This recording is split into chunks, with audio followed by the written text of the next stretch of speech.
Let's learn 5 more phrasal verbs with leave. Firstly is leave aside. This means to temporarily ignore or set something to one side for later use. For example, let's leave aside the diet for the weekend. We can get back on track next week.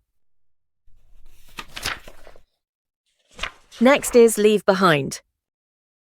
This means to forget something. For example, she's back. I bet she has left something behind. Leave on. This means a date you exit. For example, we left home on Thursday and won't be going back for a whole 3 weeks. Leave over. This means the amount of something remaining.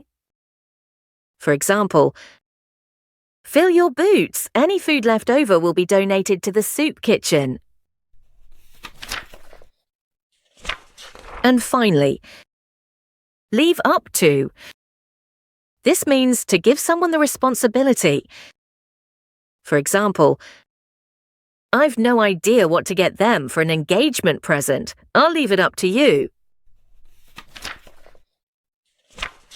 Don't forget to visit the website and subscribe to our channels for more phrasal verbs.